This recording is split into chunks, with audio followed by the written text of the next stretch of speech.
Hello, everybody.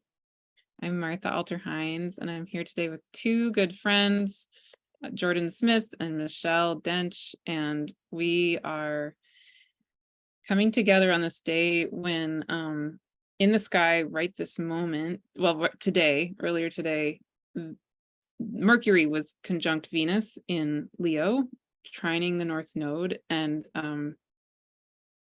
we're here to talk about Venus.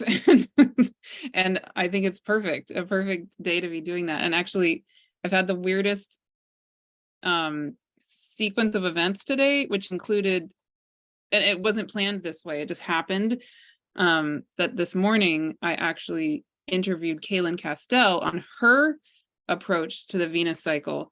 And now I'm doing this. It's like 2 in 1 day, right? It's like Mercury conjunct Venus is just like, talk about it. Let's flow with this. And it's so beautiful. Especially, I think it's so beautiful and interesting because Kaylin comes from the shamanic astrology perspective, which I'm not trained in at all. So I was sitting in that video, like I kept messing things up. I'm going to be taking her course. So I'm a total, I'm a learner in her way of doing this. And then the three of us all come from more of the evolutionary astrology perspective. So I think these two conversations are probably going to be pretty different in a certain sense, but I have a feeling they're going to also overlap with a lot of the themes. So I think it'll be really interesting to see the contrast between these two conversations, but yet both conversations with people who I love and are just wonderful. And yeah, I'm excited to do this and be here with you. Really love both of you, so really grateful to be with you today. Yeah. I'm grateful that you asked both of us to talk. I think that we're gonna have fun. So totally. I mean, we could just start with, when Venus went retrograde on July 22nd. We're recording this on July 27th, and so we're Venus is now moving retrograde, but she's pretty early in that. And then we were also noticing, we're looking ahead also to the reality that next February, Venus and Mars are going to be conjunct in Aquarius, sort of opposite-ish, where Venus has gone retrograde.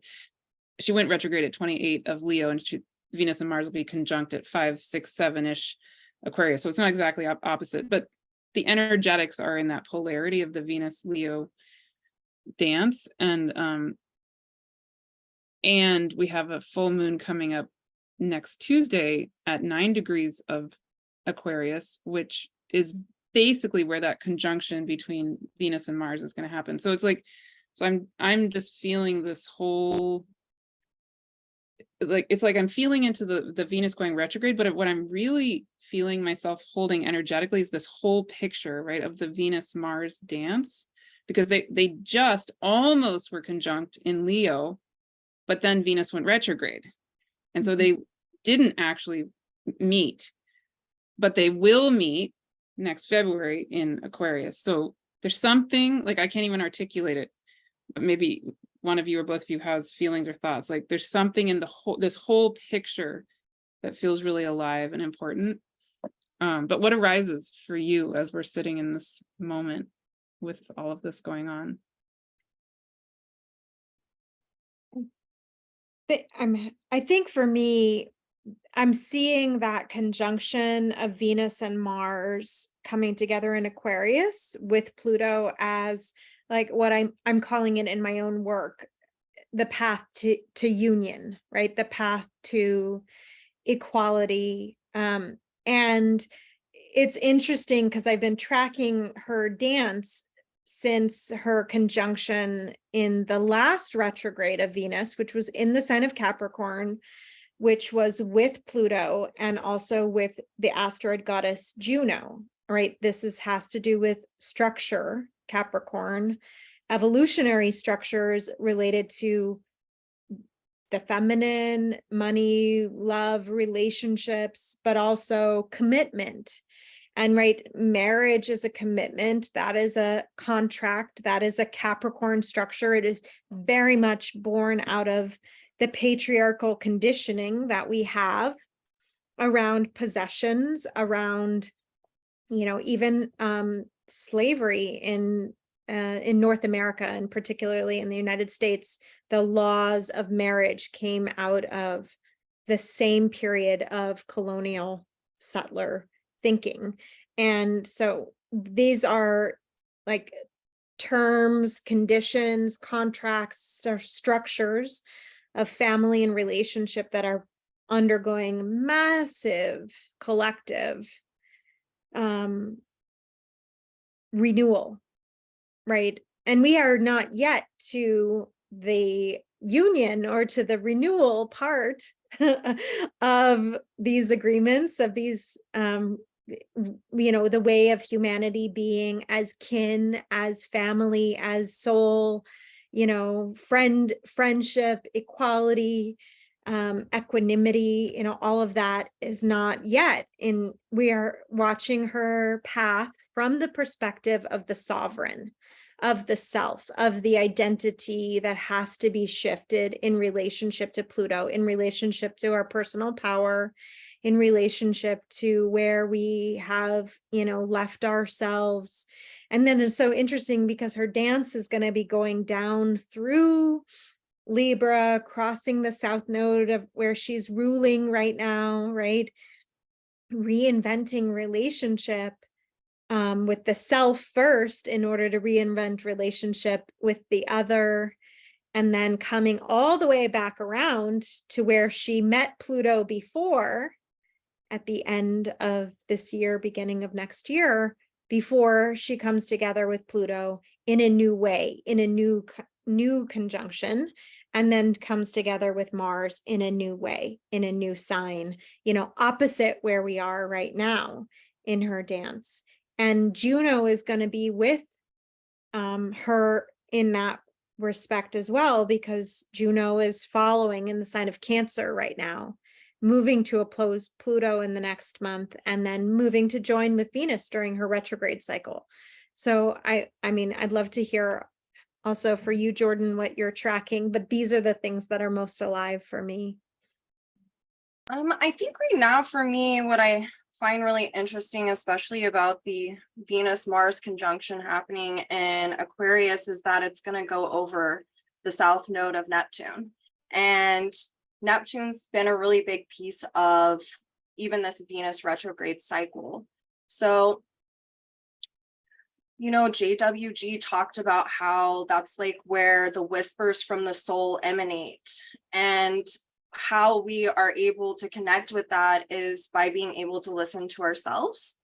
And so Venus retrograde really amps up the archetypal dynamics of the Taurus side of Venus. And there's kind of this natural firing off process of how we give love, how we receive love, how we have self-love, I think is a really big thing that's coming up. And also it's our desires that are wanting to emanate revolving around these. It's dealing with Mars. And so I also feel like, whenever you correlate the south node of Neptune, you have to correlate Uranus, which is going to still be in Taurus at this time. And so I think for a lot of people, there can be a lot of connecting with the inner voice that helps them to spiritualize on some level, no matter what stage of evolution that they're in. And I think that this is a momentous time to really pay attention to the repeating thoughts that come up, because this is going to be in direct resonance with what our soul is wanting and desiring at this moment to fulfill in life, in regards to old, relationships and new relationships that come in that are definitely, where maybe we didn't get to fulfill a karmic dynamic with someone in the past. And now we're wanting to transform it in a new way. And so it's really imperative for all of us to be listening to that. And so I think it'll be interesting to see what happens whenever Mars and Venus do conjunct, and then they both pass over that south node of Neptune and fire up that Uranus, which is that south node of Neptune's ruler. And if we think about it, Neptune and Pisces right now we're all dissolving a lot of dynamics, and especially with the yaw that went on with the Venus retrograde cycle whenever it started. It was Neptune, Venus, and the south node of Libra. And so it's just kind of this continuation of this cycle of really needing to pay attention to the inner voice as to understand, connect more with source in whatever capacity, even if this can look like strengthening your relationship with source. That's a relationship in and of itself that we don't talk about enough. I know I don't get to because of who I usually have watched my channel. So I love having this opportunity to dive more into kind of this kind of thing with you ladies. So yeah. I love it. I love, Jordyn, that you bring in the planetary nodes. I know, that's exactly what I was about to say. It's like, I love when you do that. I can't help it. It's like, it's so, it's fascinating to me. I think it's fascinating right now too, to look at, I was reading on the old message board, actually today, 8 years ago, whenever it was the nodal opposition that was going on, and it was switching into Virgo Pisces actually. And it was really interesting because you do want to correlate, like if you're wanting to understand what is going on right now in your own life, you can look at your Venus's own south node and see what she's aspecting, because it's going to be bringing up all of that. And then if you're wanting to see where your soul and what's trying to emanate, well, we need to be looking at our north node of Mars in tandem with our own Mars. And so I find it highly fascinating to look at all of this as one big, it's EA. I want you to look at that for me. Yeah, exactly. I was like, oh, wait, Totally. Tell me again how we can look this up. I've got you. No, yeah, when you and I did the video on Lilith for the Rebecoming the One symposium, you gave me a link for people to look up the nodes of all the planets. So I'll go back and find that link so we can link it with this video, because yes. Totally. And I can send it to you, Cool. right after this. So we can. I have it saved on it's bookmarked. I use it all the time. It's so awesome. One of the things that you reminded me of, in terms of considering what the evolutionary intention is, and I'm sure it's going to be different for each person. I'd love even to hear for you guys if you've had a sense of like what your intention is. But what came up for me in just reflecting on 4 core questions for myself of like deeper Venus patterns that I'm wanting to actively engage and work with during this retrograde cycle. I have 4 questions that I asked myself, and, I'm happy to share them here. How do I deal with my patterns of separation? Which is these are like the conditioned ways in which, because North Node is in Aries, right? And it's that I, me, mine energy, but the distortion of that is the pattern of separation, right? If Pluto and the evolutionary intention is this call towards unity, towards healing, towards unification of the soul, reuniting with source, then those patterns of separation are the places where I lose my connection to source. And you reminded me of this, Jordyn, with like reconnecting to source. How do I relax my need for control to feel safe? And that it reminds me of the Pluto part, right? The Pluto in Capricorn, the need for control, or even the, potentially the Libra part of needing control in relationship, and the polarity point being in Cancer, creating that sense of feeling safe. How do I heal jealousy and insecurity that will come up with others, and the underlying fears? And I think this points back to more that Scorpio South Node Taurus polarity that we had been dealing with in in the past 18 months, but really it's like the Juno piece for me is healing those underlying insecurities. And then the fourth question is, how do I relax my nervous system and ground myself in a way of creating deeper self-love and self-trust? And I think this is what brings it all back to the place of the Venus. Like, I am home inside my own being. If I have trust in source and I have trust in myself and the unfolding of all things, then I'm just meeting the places in my nervous system where it's conditioned towards fear, control, abandonment, rejection, or whatever. All of those things, those are the patterns that I'm healing in this return home to myself. So that's been what's alive in these times. I love that. And it made me think, like, maybe at some point, maybe even at the end of this video, maybe we can just, I love the idea of setting intentions for this time, the cycle, whatever it is. Maybe we can actually even actively give a little moment for people to do that if it feels right for people. That suddenly seemed really beautiful. And yeah, I haven't done that, and I would love to do that. And anyway, if that feels right, maybe we can do that before we end. But another thing that arose for me hearing you guys talking is that it suddenly dawned on me, right? Like, this is obvious, but I just hadn't put it 2 and 2 together in this way, is that as Venus and Mars were almost conjunct, we still had the nodes in Scorpio and Taurus.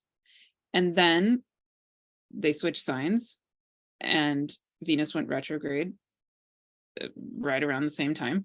And then when Venus and Mars actually do conjunct, the nodes will be ruled by Venus. I mean, the nodes now are ruled by Venus and Mars, right? I mean, well, and if you think of Scorpio as being ruled partially by Mars, then they already were ruled by Venus and Mars. But anyway, my point is that the relationship of Venus and Mars to the nodes has now changed. At the least, it's gone. They've switched nodes.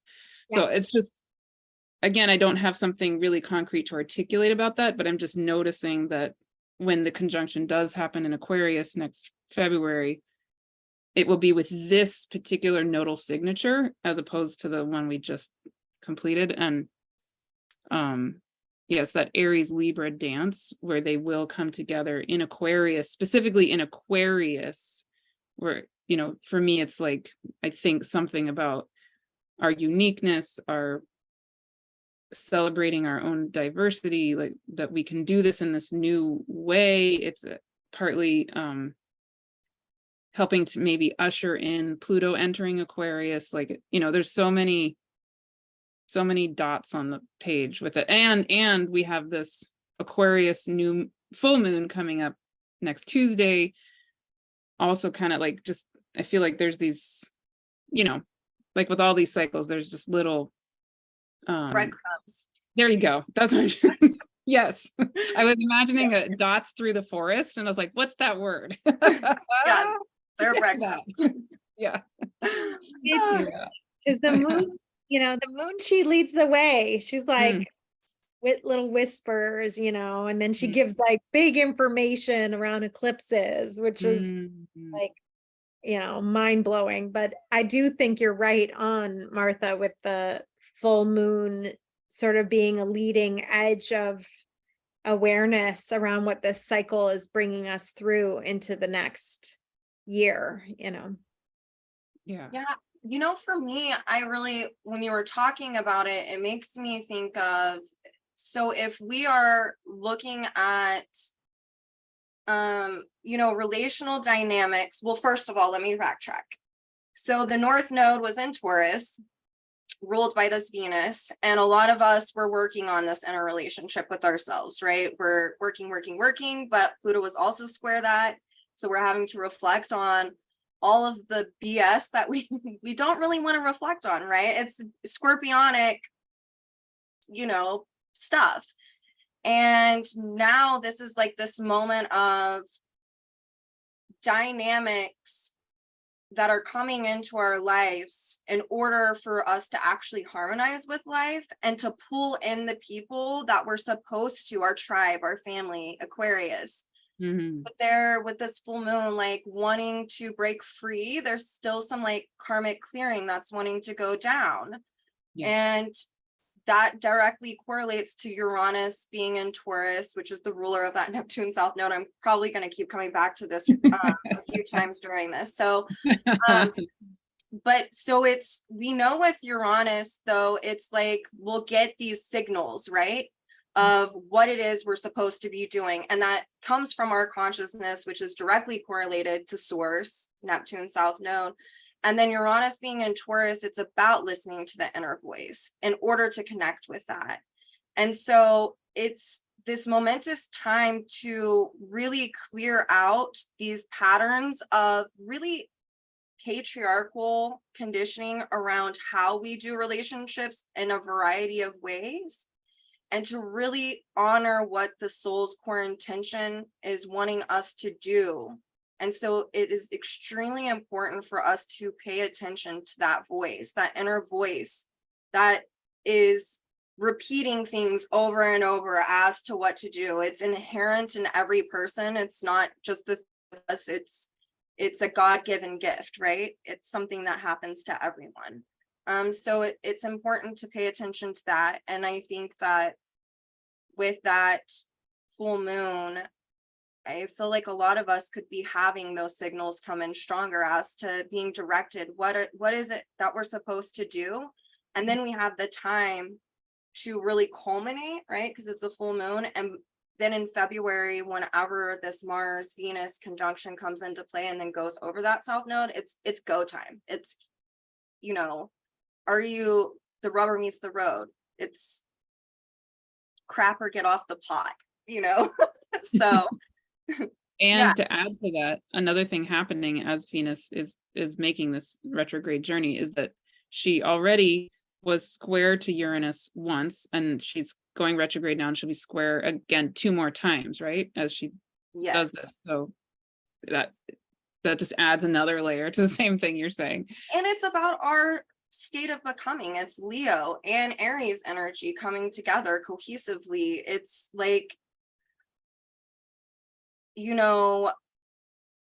what are you going to do whenever tension comes up in your life? It's like you've got to lean into that curve with these dynamics. And with Venus retrograde, it's really about, like I said, it emphasizes the inner voice, but it's about our state of becoming. What is it that your soul is wanting you to self-actualize? It's also where the mother and the father get to be embodied.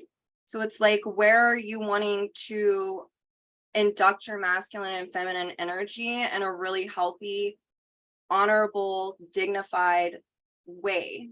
It's, about our self-love. And that is a way to show self-love, is by fusing those two energies and not being afraid of one or the other.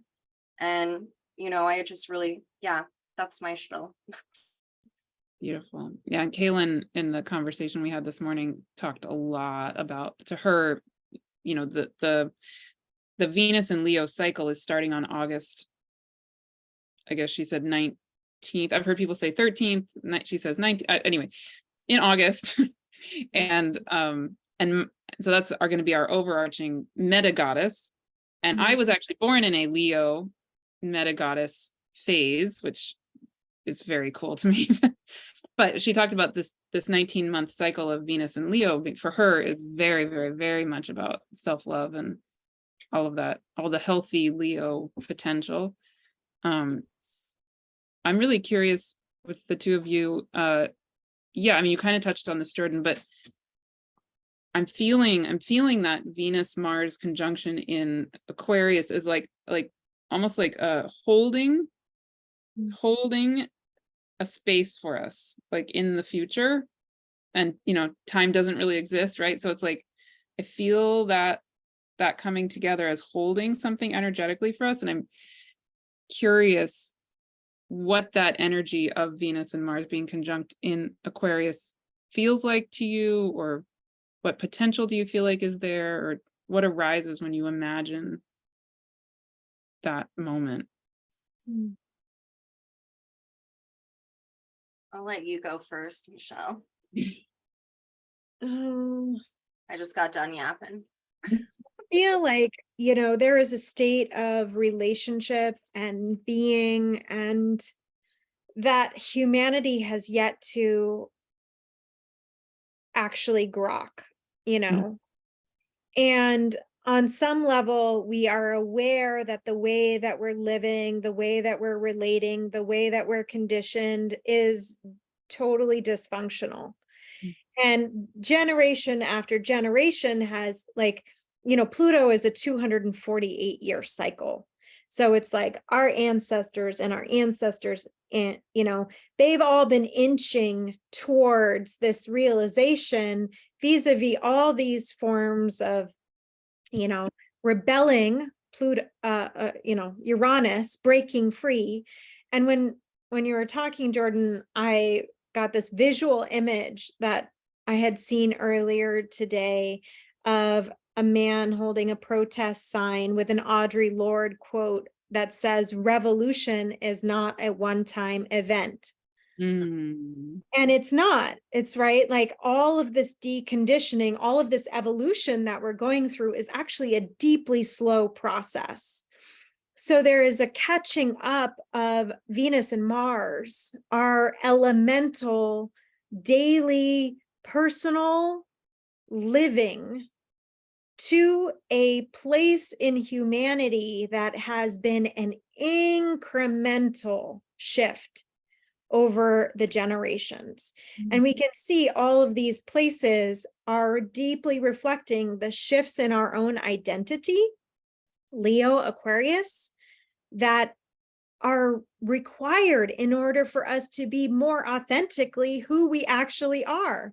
And when I hear you talking about it, Jordyn, it's like, yeah, we're rebelling against an external form of authority and to an inner listening, inner authority that then reflects more of the truth of who we are. And the more we do that, then the relationships that we have and the way we're in relationship come around eventually, evolutionarily, into being in harmony with this deeper soul family, so, kin. And I love it. Like, what is that? I wrote it, your questions down, Jordyn.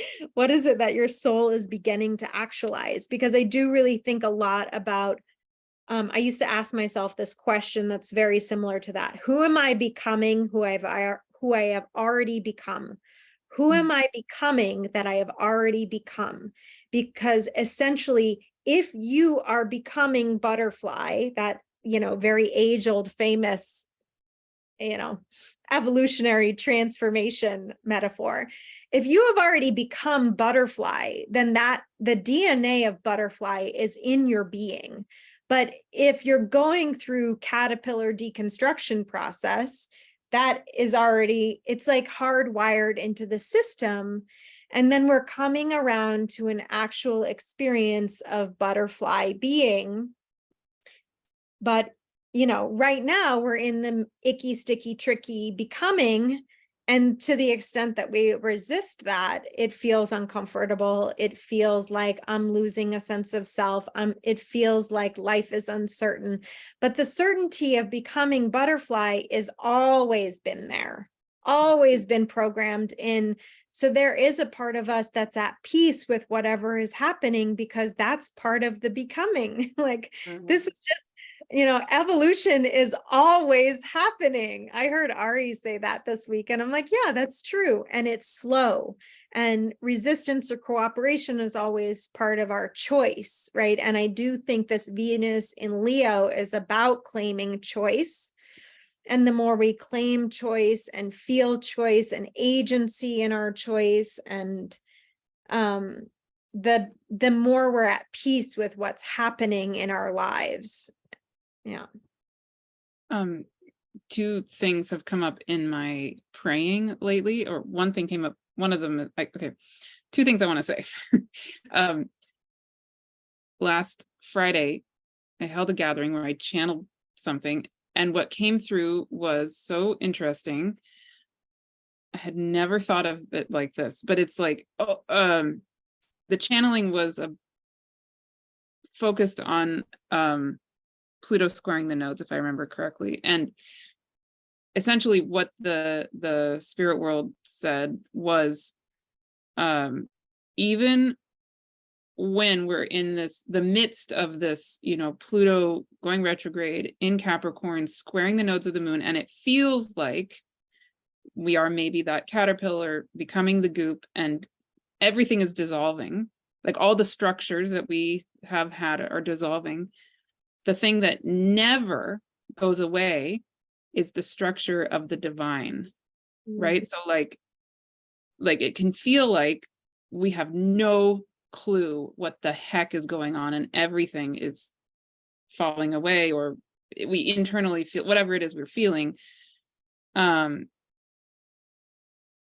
So Uranian to me is even Uranus and Taurus specifically is, but the thing that doesn't dissolve, even if everything is dissolving, the one thing that does not ever dissolve is divine truth, right? So like the structure of the intelligence of the divine it doesn't dissolve. It's the one thing we can really count on. So we can lean into, like, give ourselves over, like, even if we're feeling everything turning to goop, we can turn ourselves over into the solidity of this. The way I see it is like the grid, a light grid throughout existence. It's like, that's not going to dissolve ever. It might shift, and might be very dynamic, but it's not going to not exist. That's number one. And then number two, what came through a couple days ago, as Pluto was precisely squaring the nodes, and I also never would have thought of this, but what they showed me is like, there's a moment in that chrysalis where the caterpillar has been dissolving. So it's like Pluto, coming more and more and more and more close to that precise moment of squaring the nodes. And we happen to be in that moment now this week. And they said, so it's like when we're descending in the underworld, there's a moment where we switch. There's a spark of conception that happens at the bottom of the underworld, right? Or like in the caterpillar fully dissolving into the goop, there's like a energetic spark moment where the butterfly begins, but the butterfly only is coming from what the caterpillar already was, which is basically what you're saying, Michelle, I think, in a sense. But it's like this moment that we're in can feel so scary and so disconcerting and confusing and all of the above, right? And number one, we have that Uranus and Taurus intelligence of the divine that just it's there, it's solid, it's true. And there's the spark moment. That, anyway, that's the picture of what they say is happening, like right now. And it seems somehow then maybe related to. I definitely had thoughts while you were talking about this, and also while you were talking as well, Michelle, because I'm like imagining the chart in my head. So Do you want me to bring up the chart? Which one? No, you don't have to. So it was interesting to think about. So at the start of this, Venus retrograde cycle, there's that yod between Neptune, the South Node in Libra, and Venus. Uranus is ruled by this Venus. Neptune is the ruler of Saturn. And so it's like we are actually in a state of recovering ourselves right now through bringing the awareness of the imbalances that stem from patriarchal themes, right? Pluto squaring that node and the resolution being the South Node. But it also makes me think of the root chakra and how there's Saturn, Uranus, and Pluto. And these are all big contenders that are happening while all of this is going down. There's actually this dissolving that's wanting to happen of that outer layer of the root chakra, which is Saturn. And Uranus is there, who's pounding away on this, right? Like, oh no, come back to yourself. Like, you know, reveal who you are. It's about being your most natural, authentic self by sloughing off, I'm using, Michelle, your term, conditioning that is patriarchal to reveal who we are, right? And there's this natural, you know, collective phenomenon that's going on right now pertaining to this. We are literally wanting to change our consciousness on a collective level. Like, and also we are doing that through dissolving any type of man-made constructs right now that are impeding on knowing who we are, knowing our sovereignty. And so this root chakra for all of us, I feel like, is being lit up. And we have like this, you know, because it's like on a collective level, we're all wanting to return back to our natural selves. We're all wanting to, I won't say all, but the majority of us, that is the collective feeling. And it actually is, we're in this, the cocoon is great. I also like to think of a frog like a tadpole, and then, you know, the egg, the tadpole, and the frog. I feel like it's so Scorpio and no one ever talks about it. Like, and it's fitting for an Aries, you know, North Node as well. But, and also just, I won't even go into, I digress. But it is like this time period of where we're all being called to ground within our center of our reconnection with that which we came from on some level. Like I said, it doesn't even matter what stage of evolution that we're in. And it is this time period when you look at the astrology being reflected, there are so many inconjuncts that are happening and so many retrogrades. So we've got relive, redo in order to resolve. So we're re-experiencing all of these dynamics, and it happens to be with our relationships, that South Node in Libra, because we're one, that's how we evolve, is through our relationships. And then we're having to learn about natural ways of being in relationship, which is really the focus of that Neptune yod, the South Node, and Venus. And part of us returning to our center is having self-respect, self-love, understanding that, reclaiming that, because so many people have taken on the projections, the expectations, and the oppressive nature of what's been going on. And it's not even in this lifetime, it's for several lifetimes. And so we're in this time period of a realignment, readjustment, and we're doing that through reliving these core dynamics as a way to birth something. I think of that, we're in the stage of the egg of the frog, right? Like, we're about to become tadpoles. And so we're going to be swimming around, and through comparison and contrast, we're going to learn what we can and can't do. And then we're going to grow legs, and in true Aryan fashion, we're going to get to hop out of here and, like, you know, do what we need to do. And this is just the way that I conceptualize the astrology of literally what's going down right now. It's, yeah, it's, I hope I'm making sense. I love it. I've Okay. been jamming with the frog too, man, because Jeffrey Wolf Green talks about Taurus, you know, second house as the frog in the frog in the well. well. And that metaphor is so beautifully used in evolutionary astrology. And it really hasn't been until like the last couple of weeks that I really understand what is going on with that frog in the well in terms of our evolutionary shifts. And if that's true, and then we're all literally like going through this on some level, the frog is a good friend to be aware of in these times. And I really love that, Jordyn. I love you. I love you bringing that forward. Is there anything else you feel like you want to say about? Because now I'm like, well, say more.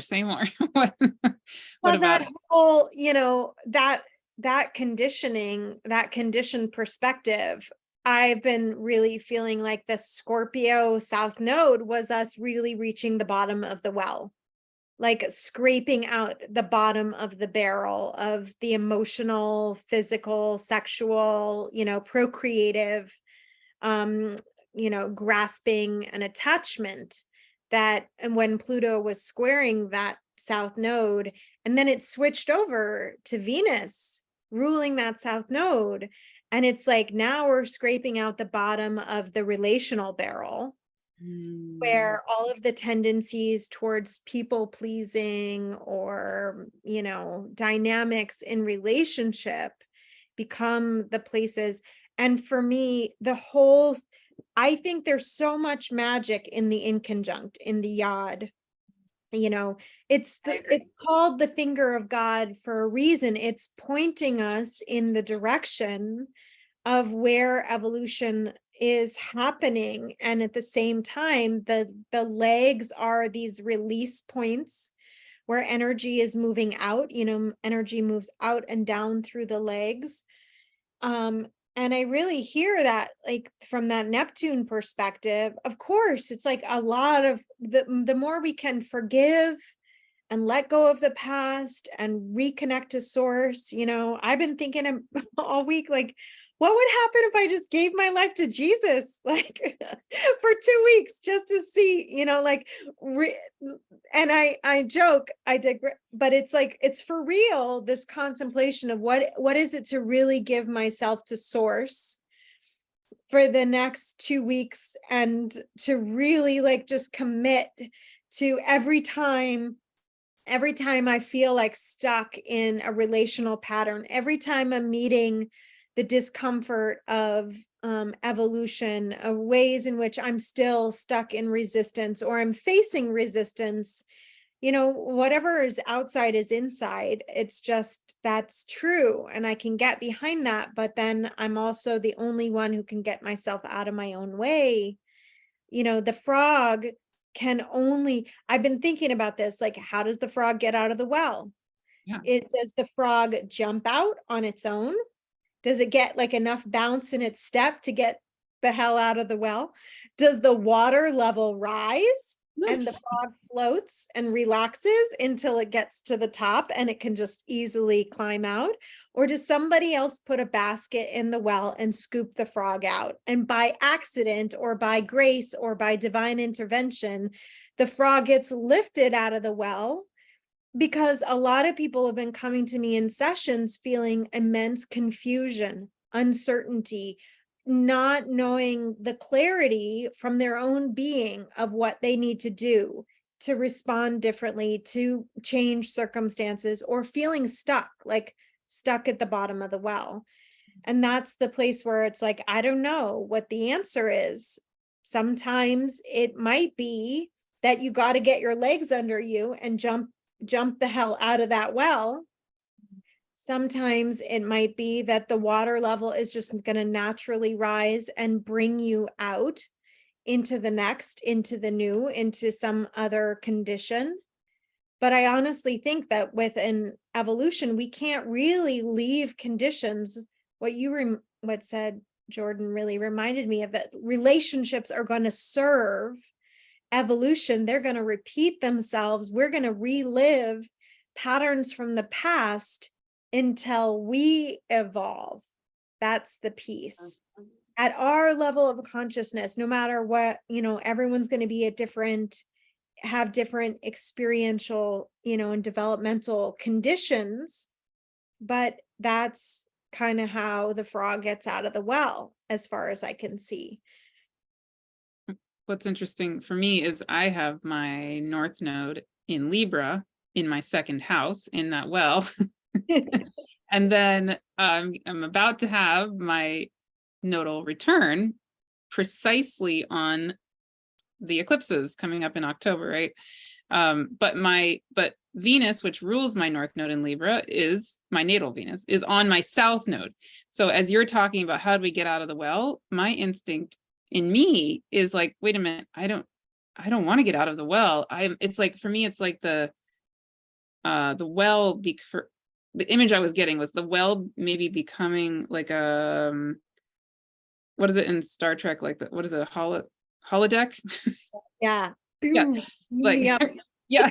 Well, that, but also like within, I can stay in my well, but have it become its own world where I can do both the well and the not well at the same time. But again, I have Venus ruling my North Node in my second house on my South Node in my 8th house, right? So for me, it's like really about balancing, like it's triple about, I'm working on balancing all of it at the same time. So that's me. But that's so interesting too, because won't Venus be on the South Node by transit opposing during those eclipses, like right around that time? You should check.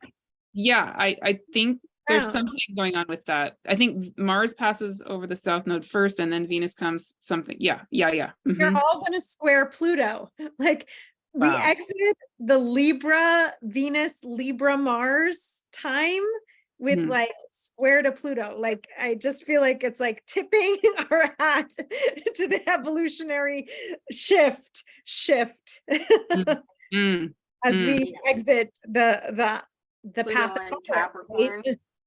Yeah. Wow. Yeah. You know, something else I was thinking about, like just more on like a collective level, as well as like this is a momentous time for all of us to rebalance what it is to be in harmony with Earth as a relationship. Totally. To me, Saturn is wanting us to really dissolve temporal values. It being ruled by Neptune is a Neptune South Node and Aquarius, how we've destroyed Earth, like Uranus, that and the need to really take hold of more natural values. And with Venus retrograde in this yacht that I've been talking about, this is also about the creative actualization of what would that look like for us on a collective level, because the opposite of Leo is Aquarius. What would this look like for humanity? What would it look like for all of us to be one by one doing our personal work, so that way we can see this projected into the earth, like the world when Pluto is in Aquarius, as a way to form a collective bond, a tribe that is based in inclusion, giving, sharing, as opposed to exclusion, and so we can, with Venus retrograde on a collective level, be looking at the values that are exclusionary and have created imbalances. South Node Libra, and with Pluto square to that, ruled by that Saturn and Pisces, a lot of this I feel like is going to be coming up over the next six weeks. I mean, didn't they even just talk about, and then this goes back to the collective consciousness, Uranus and Taurus, the ruler of Neptune South Node and Aquarius. Like I can't get it out of my head as we talk about all of this. It's like, so what is on a collective level we're trying to shift our consciousness towards? What state of becoming with the North Node of Neptune and Leo and the Sun is that integration point. What are we wanting to understand on a collective level, and how can each one of us do that personal work so that way it creates a ripple effect? And it's like this massive deconditioning time period. And like, if you look globally, it makes me so angry no one's really talking about this, like except for Greta Thunberg, which I love her. Like, it's like, it's been recorded the hottest days ever in history. Like, and it is literally like, if we don't want more pandemics to come or things to happen, like what can we do to collectively change our consciousness around our values and creatively actualizing that? It's almost like on a collective level, I have like goosebumps. Our humanity is in this time period of a state of becoming, of wanting to self-actualize or creatively actualize in what it is, what would be the values that could help humanity right now? What old values do we need to liberate from? What do we have to do to create balance and harmony in our relationship to Gaia? Like, this is a relationship. It's not just, you know, it's sentient and we are destructing it. And, you know, it's like utter, and no one's even talking about it. And so I feel like it's really important to pull that in with this Venus retrograde cycle and just everything we've all been talking about, because we're all going to feel this on a personal level, because guess what? We're connected to the collective consciousness. And so like, this is like the whispers from like the collective consciousness, the source of all things, like, hey, get your shit together. Like, you know, come back into balance and harmony. And so it's like, what can each one of us individually do, and what can we do as groups of people to really harmonize with this beautiful place that we should all be having a relationship with? So I'll get off my soapbox. Well, and we have Jupiter also in Taurus, about, you know, to go retrograde at 15 Taurus, but then next April will be conjunct Uranus, I think at 21-ish Taurus, and Uranus currently is at 22 Taurus, I want to say. 22. So, yeah, so Uranus is gonna go direct, and then where it is conjunct Jupiter next April is essentially ish where it is right now, right? I mean, not exactly, but basically. So I think that's really interesting. And I feel yeah. I feel like that could be like wanting to like change the belief structures, right? Like, is that what you were feeling? What I was feeling is more like, to me, Uranus is, you know, our connection with, the intelligence of the divine. And I feel when Jupiter is conjuncted, it's just going to expand our ability to connect with that. And so I feel like Uranus is like holding space for that reality, that reality, that structure of the divine that doesn't ever go away. I definitely agree with that. I also think if we're trying to creatively actualize about like what our values are, we're going to have to look at what shapes our values, which is our beliefs. And so that's like that Jupiter dynamic being pulled into that. And so we need to reflect on all of this as a way to release the temporal values, and to like, it's kind of like there's this reckoning, sorry, my dog's right here, this reckoning of, on a collective level, like what is temporal? Like, what would it look like for like the majority of people to be totally aligned with nature herself? Like, what would that look like? Remember that we are nature. Exactly. And that is the Taurus dynamic and the natural sextile to Pisces. But it's like, what would it look like to, I don't know, just like, it goes back to that whole chrysalis and frog thing as well. Is like that even the collective is in this whole state of becoming. And that's why all of us are feeling it, is because we are interconnected. And it's, you know, we're all wanting on some level to reveal our natural selves, to come back to that reality that in prior lifetimes, the majority of us have lived. You know, we've lived in matriarchal times. We have that knowledge within us. And so it's like recovering that as a way to help change and dissolve man-made constructs in order to continue to harmonize with Gaia right now, I feel like. Yeah, totally. Yeah, it's interesting. Jupiter is also a part of that same 3 square dance with Venus.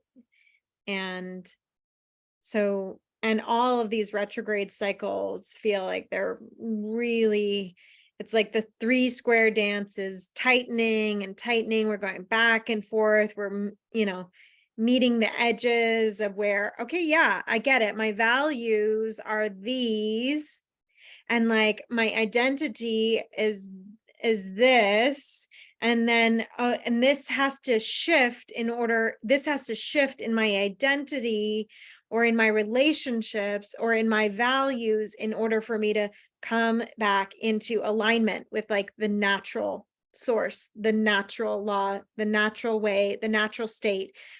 And to the extent we've been totally out of alignment for hundreds of years, thousands, maybe thousands, who knows?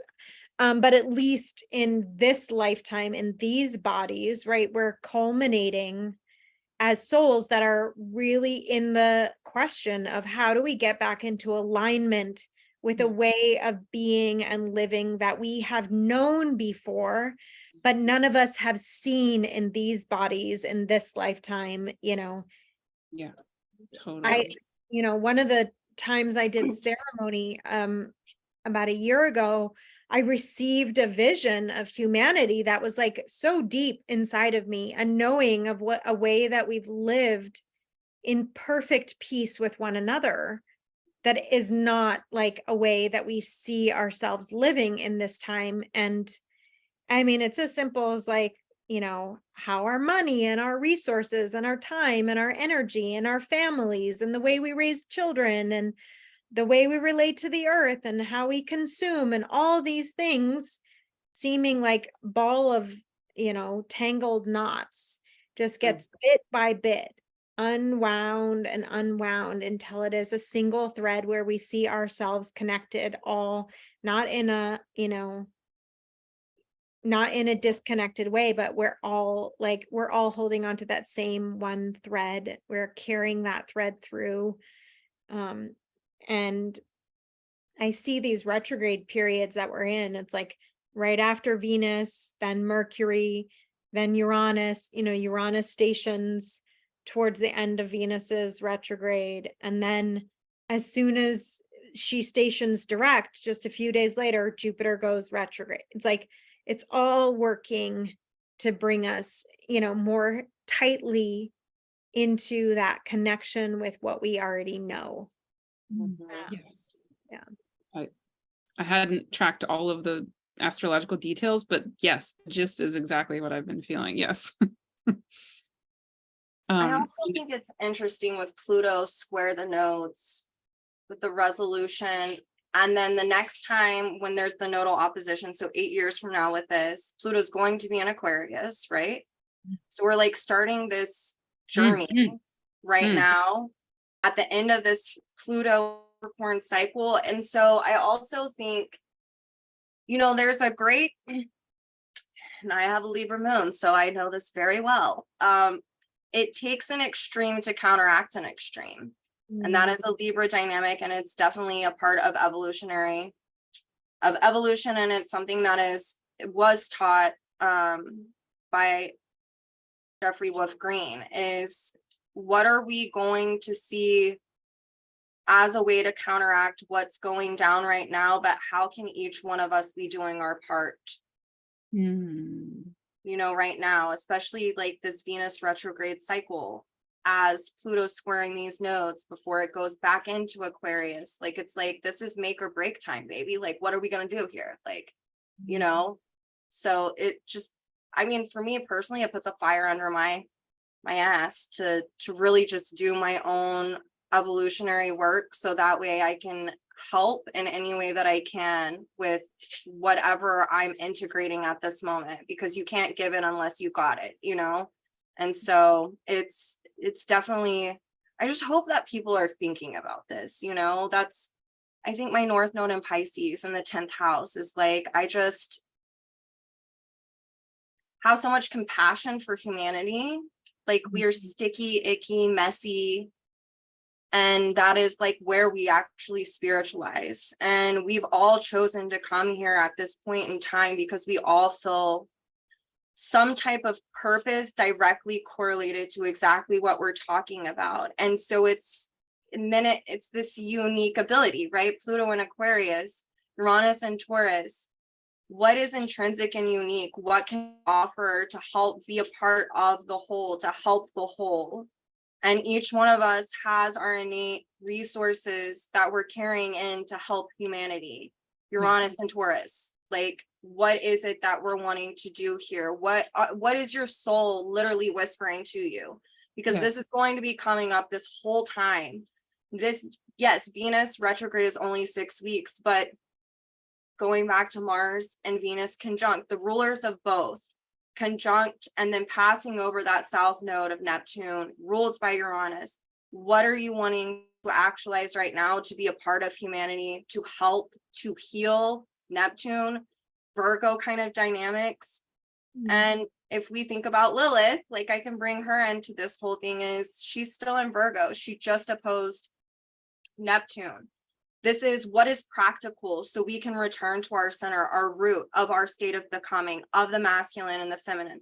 What are the practical things that you can do every single day that help you in your life to be able to be present in your state of becoming, to purge and purify what is no longer resonating on a emotional feeling level that is keeping you separate from knowing and understanding yourself in the way that your soul is wanting to reveal right now. This is the Lilith work that is wanting to be done right now. And, you know, there's love coming in with Neptune around this. Like, there's so much self-compassion we can have. And it goes back to that Maya Angelou quote, like, when you know better, you do better. This is that moment for a lot of us, I feel like, when you know better, you do better. So what are you going to do to take the practical steps to return to your own sovereignty, to your own center? And this also pulls in Pluto in conjunct Venus. What correct judgment call can you make regarding this, regarding your values, regarding your self-love, that can actually help humanity? Like, what it creates the ripple effect, you know? Yeah. Absolutely. I did ceremony last week, and on the Pluto Square, exact as the moon was in Virgo applying to Lilith. And one of the messages I received, which resonates so perfectly with what you just said, Jordyn, is that we only struggle with purpose when we don't know who we are. We Absolutely. only struggle with purpose when we don't know who we are. And that, I think, is a part of that calling. It's like, if we don't know who we are, then of course we'll be easily led into doing all these different things, participating in all these ways in, you know, capitalism and destructive, you know, oppressive structures. And we'll feel lost. We will feel a sense of disconnection from the earth, disconnection from our body, disconnection from others. And yet, just the call back to remember who you are, you know, and if you do that work, like, I want to remember who I am, who I really am, right? That's who I'm becoming, is the truth of who I am. That's where I'm returning, is to the truth of my source. Then that can be just the fun journey of this Venus retrograde. I'm just going to use this time to remember who I am. If I forget, I hope I have friends who remind me. Jordyn, you're one of those people. Martha, you're one of those people where I can call you. I know if I've forgotten who I am, you will remember me. You will remember me. That is so funny. You know, that's actually, I love this. This is so beautiful, because that came in ceremony to you is a direct reflection of that Lilith opposing Neptune. And what it is the bottom line is like, don't make excuses. It's about only being attached to the truth, not some expectation, not some outcome. It's what is practical, what is right in front of you, that is the truth. And then go from there. And whenever we do that, we get to align with our center, because we're not fighting it. We're not denying ourselves in a distorted Virgo way, right? Mm-hmm. Which Mercury and Virgo coming up with this, like, I think a lot of people are going to be facing the truth of their state of denying themselves what it is that they're wanting to do on a spiritual level, like how they're wanting to evolve. And it actually serves as the realignment and the readjustment for them. It's seen in the astrology. I think it's beautifully reflected, and it is all a part of returning to that center. So it's like, no matter what happens in our life, it's only for us to be able to attach to the truth, and that's it. Mm-hmm. It's as simple as that. That's a naturally occurring law, you know? Beautiful. And I know we were going to aim for an hour, and we're definitely over an hour. So okay. we probably should bring it to a close here. But what's so uncannily interesting about what you guys are saying is that I was told by the spirit world next week to hold a free gathering called Infinite Soul Wisdom Initiation Gathering, which anybody who watches my videos has already heard me talk about 3,000 times, so I wasn't going to mention it in this video at all, but it's exactly what you guys are talking about. So it's going to be a free gathering on the next Wednesday and another one next Friday. And I can put the links, but yeah, it's exactly that. It's like the spirit world is wanting to channel an opportunity to literally remember who we are on that soul spark level and come back to it. So if anybody is interested, hasn't signed up, definitely you're welcome. But yeah, exactly what I've been getting told. Is there anything that you guys have coming up or that you're offering that you want to mention, or anything else before we close? Oh, and maybe we can also end with the prayer thing. But in terms of your offerings, is there anything alive that you I have a class series, which is continuing. I've been teaching all year, this first 6 months of the year, Love Evolution, which is following the path of Venus and her dance with Pluto. We started with her conjunction with Pluto, and we've moved all the way through her retrograde. The last 2 classes that we're finishing up are this square to the nodes. And then we will begin a new series in September with her initiation towards the path of union, with her and Mars joining up.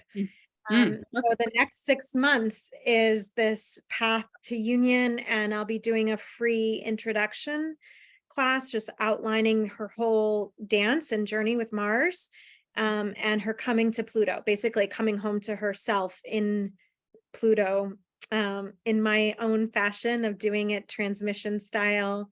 I'd love it if I can give you the link to the free introduction class that's coming up in August. And yeah, if you want to join me for that journey, it'll be a lot of fun.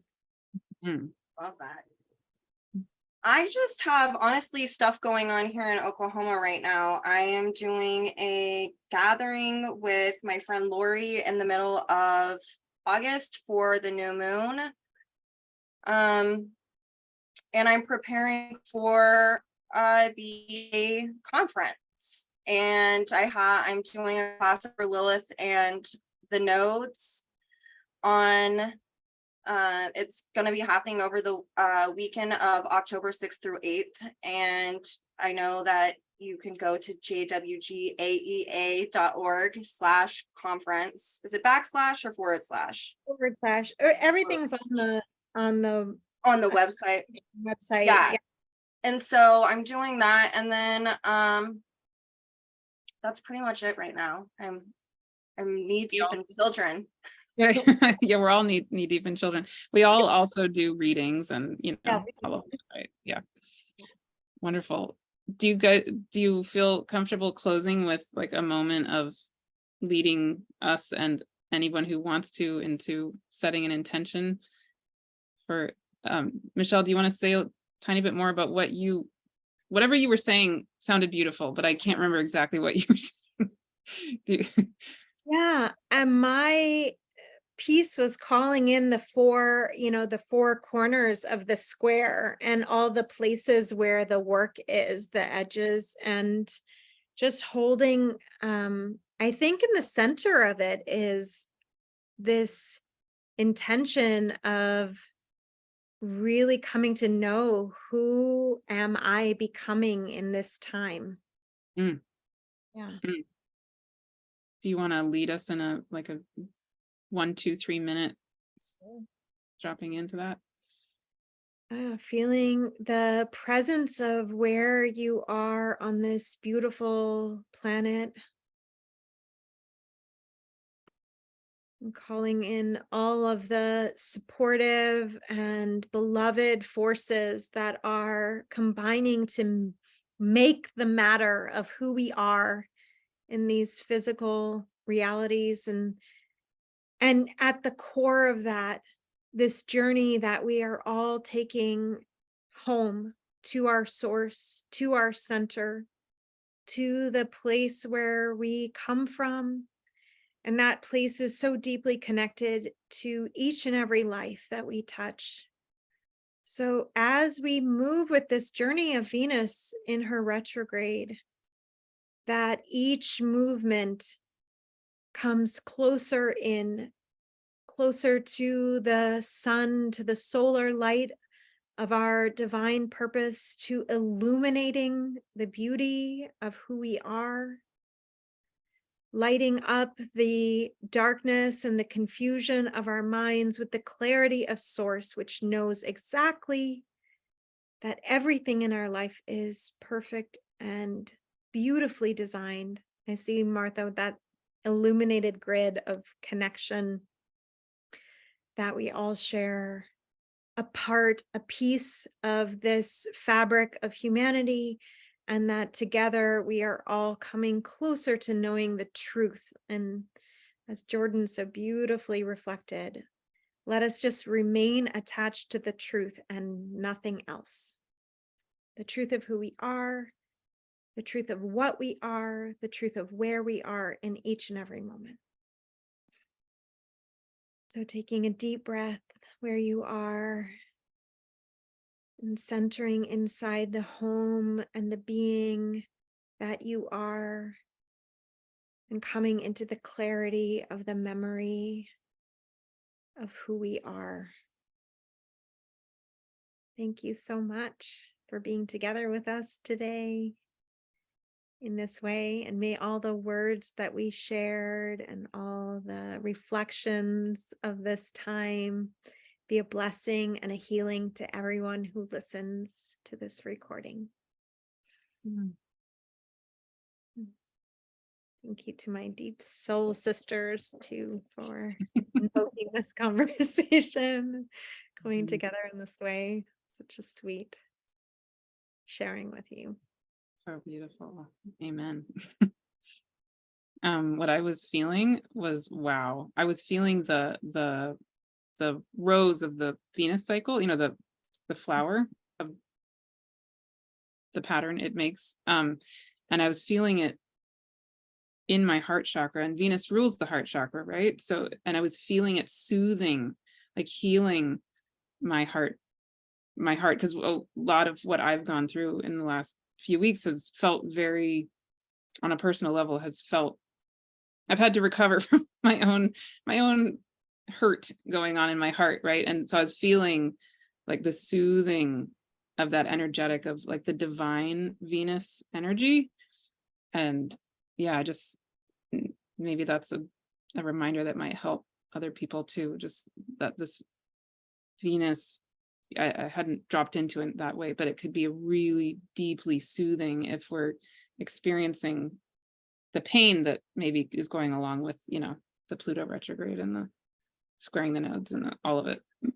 That also makes me think for a lot of people right now, if they're wanting to work on heart chakra stuff, which is definitely what came up for me as well. I was like, like as Michelle was talking, I was literally thinking of heart chakra.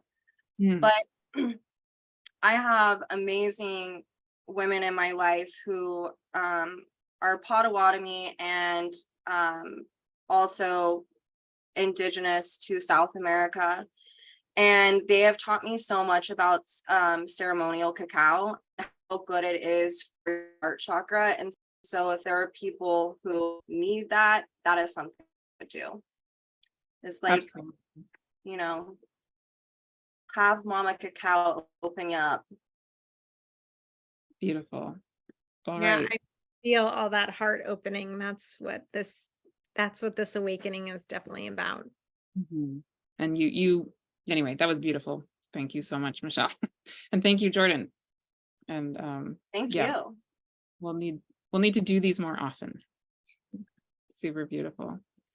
Thank you everybody for watching. Please let us know any thoughts, feelings you want to share. We love that. See you all soon.